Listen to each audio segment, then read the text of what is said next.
Well, what to my wondering eyes did see, ABANA has actually put out a national educational curriculum. What is it? Why is it important? Why am I about to set foot in things again? Well, hang around to find out.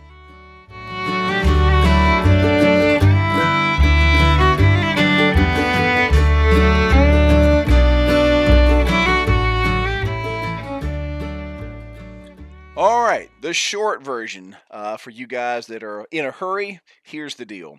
ABANA has now published a national curriculum that will allow you to learn in a standardized manner, levels 1, 2, and 3. All of this information is available on their website. I'll have some links down there in the bottom. And the fact is, this is going to be a big game changer for how we teach blacksmithing, or at least hopefully, I hope it becomes a game changer because this is some standardization that the entirety of the craft has needed. Simply put, you need standards in education. If anybody in the middle of the woods is going to be teaching a class, how do you judge it? If you, as a consumer of blacksmith education, how do you rate what somebody is teaching you? Are they teaching you the right things? Are they teaching you the basics? You don't know because you're not in that particular world. Where can you go to find out what is a good basic blacksmith course? And how do you power rank it? How do you tell what skill level you're at? Well, that's why the national curriculum is important. In fact, when we start teaching classes in a few weeks, your basic blacksmithing class is going to be taught according to this curriculum. So, super important. ABANA has knocked it out of the park at this point. So, links are down in the description, and there you go. That's the short version. It's awesome stuff. Go check it out. Now, let's get into the long version. Per my understanding, the national curriculum has been in the works for quite some time. The curriculum was pretty much lifted from the California Blacksmiths Association curriculum, and the CBA kind of out of all the particular affiliates of ABANA really has had their stuff together. I mean, they've got some money out there. There's people that support the art, so they really do have their stuff together by comparison of all the other particular affiliates, in my opinion. Now, this particular curriculum was put together heavily, if not, well, I won't say in its entirety, but probably the largest contributor to this, per my understanding, would be Mark Aspery. And I'm going to take a few minutes out of this particular video to speak about Mr. Aspery because I don't think enough of you know who he is.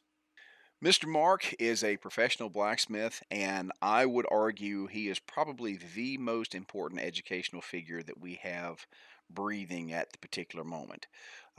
Mark has written 3 incredible books, hardbound even, puts my little crap to absolute shame. And he has a YouTube channel, and which I will link down in the bottom. And here's the deal, guys. My channel has more subscribers than Mark Aspery, and there is no universe where that is cool. That is not okay at all. If you are a subscriber of mine, you have an immediate duty to go over and subscribe to Mr. Mark's channel, where you can get some proper education. Mr. Mark has been a driving force behind a lot of this stuff for a number of years. I've only met him once in Madison. A very nice fellow, an Englishman.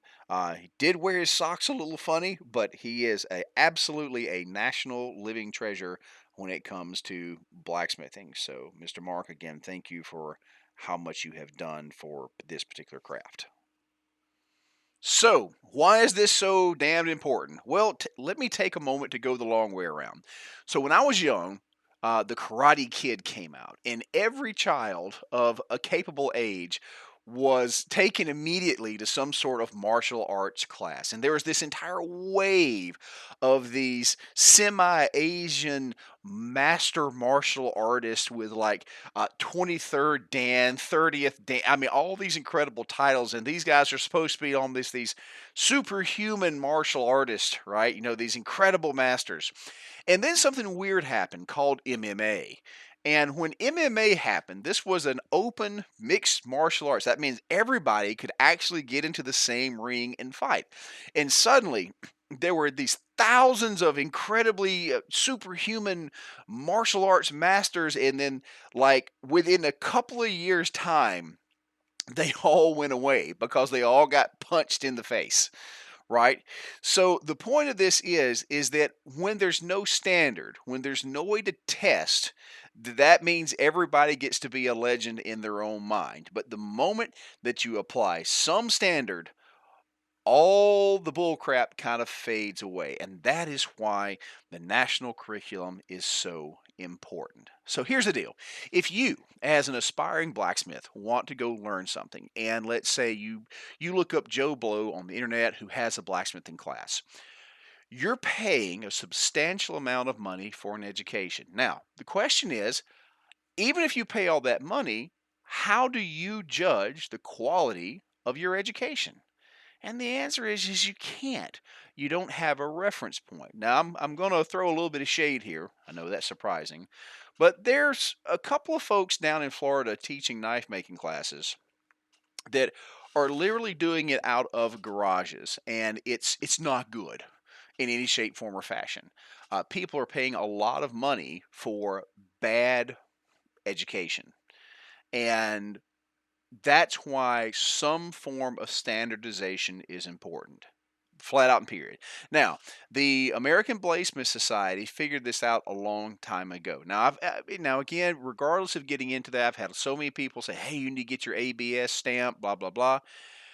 Now, here's the thing. I can make a knife, and I'm fairly confident that anything that any other testing I can pass, but it's not an important deal to me. But if somebody were saying, "Hey, where do your knives stack up?" Yes, having that particular badge on your chest gives you some sort of reasonable reference point for where your skill level lies. And this is very important. For example, if I am going to hire somebody to come into the shop and I say, "Hey, what blacksmithing skills do you have?" Now, they can spin this incredible tale about what they've done, but with this national curriculum, they can say, "Well, I've completed up to level 2 and I'm competent in level 2 curriculum." That tells me a lot. If they're competent in level 3, they're probably too expensive for me to hire, right? So that's why this is so important, because if you are going to take a class, you can go in and say, "Hey, this is the level 1 curriculum.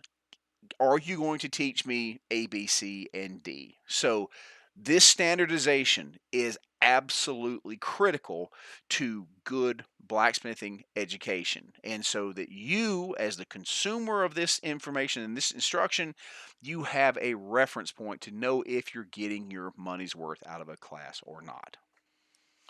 Now, here's the ABANA website. I'll have these links down below. And ABANA has actually, I mean, the website seemingly is much improved on that end of it. And I am so encouraged after so many years, because there's good information out there now, and the trick is going to be getting it into the hands of the people that can do the most good with it. So, when you go to the Abana website, you're going to click up there on education on that end of it, and you're going to see all sorts of downloadable PDFs for level 1 curriculum.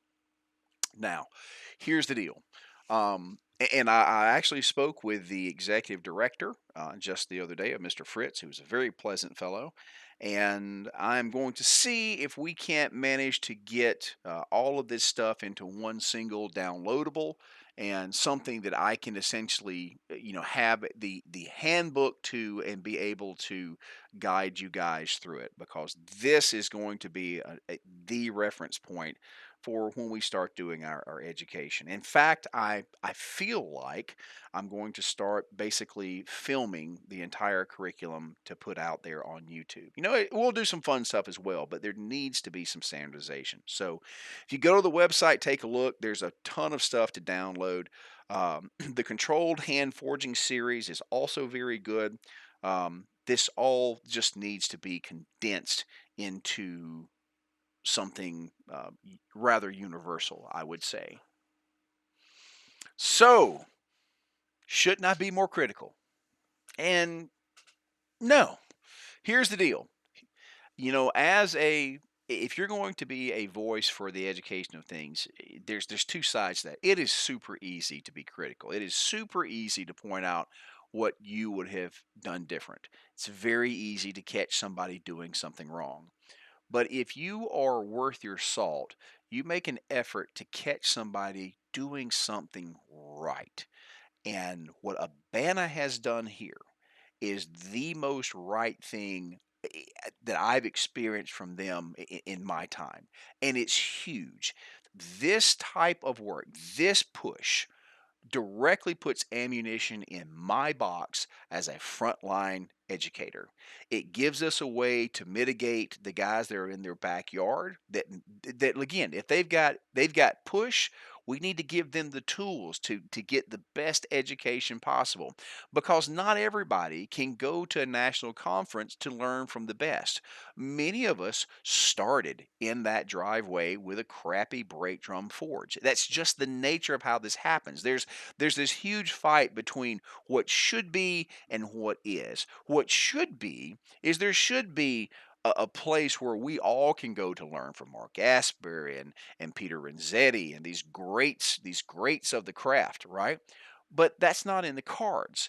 So for many of us, we're going to watch Forge and Fire, and we're going to say, man, that's cool. And we're going to do a little bit of YouTube searching, and then we are going to go build our brake drum forge, and that's how we're going to start. So, but that's going to happen. We can't change that. That's where the majority of education is going to happen. So, how do we put the best information possible in the hands of those people in the front yard, those people with the brake rotor forge? Because regardless of the fancy classes we have on that upper level, the people that are just getting into it, that are wanting to learn, they're out there in that front yard with a beer and a brake rotor forge. How do we help them? How do we standardize things? How do we create a language that is standard across the board? So if I go out to a meeting and they say, "Hey, where are you at?" I say, "Well, I'm right. I'm a solid level 2. Man, I really got into it on that end of it, and it's awesome. And I can do this, this, and this."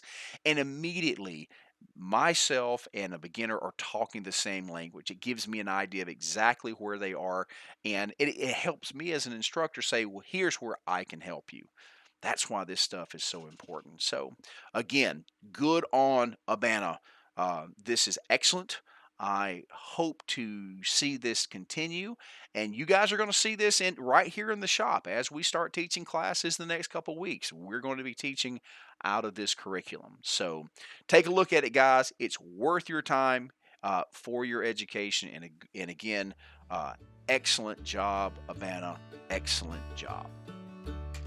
Folks, this is a super good thing, so please take a moment, go to Mr. Mark's page, check out the Abana page. If you're truly serious about your education, this feels like a turning point, to be honest with you. I may be off my meds, but this is a big thing, and I'm glad to see it. Guys, thank you all so much for being here. Appreciate you as always. Do the like and subscribe thing. It does help. Outside of that, you guys have a wonderful day, and I'll talk to you just a little bit later.